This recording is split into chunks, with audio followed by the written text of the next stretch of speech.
Hello and welcome to another daily devotion where this week we talk about the unpopularity of the prophets. I remember one time my grandfather, who I look up to very much, my dad or uncle thought he was having a heart attack. So they called 911. And the paramedics came in to ask him how he was doing. And he said, get the heck out of my house before I shoot you. I'm not going to any hospital. And they said, sir, he said, you step in a foot into this house and I will shoot you. Get out. I didn't call you. So much for trying to help a guy when he's sick.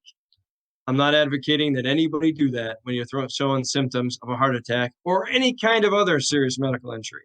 My point is, my grandfather at times could be a little headstrong, stubborn, a lot so, even if it was for his own good.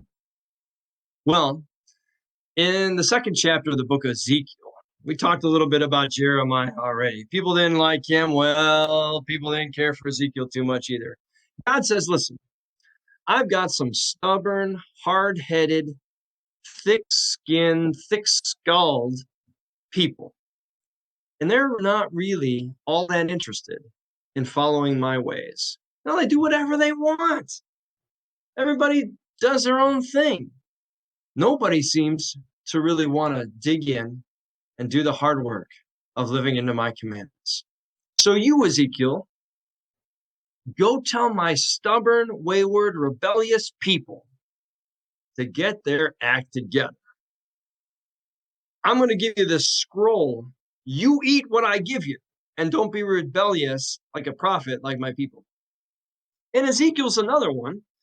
He might not have had to bury his undies for a month or so in the rocks, but God does tell him, get this, because he's predicting the attack of the Babylonians and the siege of Jerusalem. He says, listen, here's what I want you to do. Any of you build models at home or have to build a diorama out of a shoebox when you're a kid for school projects?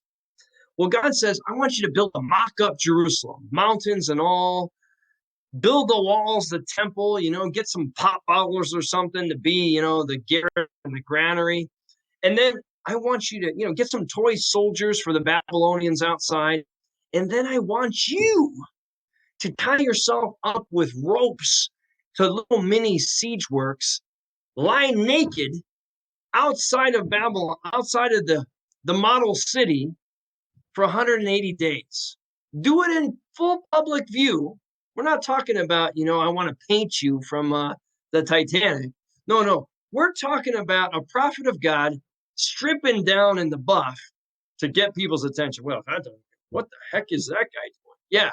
Well, listen, God sent me here to warn you that some bad stuff's going to happen if you people don't start taking God serious. You're going to start reaping what you sow, and you're not going to like it. But God says, listen, I'm going to tell you right now, Ezekiel, they're not probably going to listen to you, but I want you to do it anyway. I want to give them one more chance. And I wonder how the conversation with Ezekiel goes, because at one point, God also tells Ezekiel, check it out. Read the book of Ezekiel. He says, Ezekiel, to simulate what it's going to be like, how hard it is going to be when the Babylonian armies come, I want you to cook all your food over poop. What? Yeah. I want you to cook all your food. And one wonders, if you're Ezekiel's friends, did God really tell you to do this? This sounds really kind of off the wall. Well, yes. Why? And Ezekiel says, listen, God, I've eaten kosher all my life. I followed your rules. I can't eat food cooked over poop. Besides, it smells bad. I think of Patches O'Houlihan from Dodgeball. Why do I drink my own urine? Well, anyway, that's another story altogether. But it reminds me of Ezekiel. Ezekiel's like, God, do I really have to do this? Yes. I want one more shot at my people.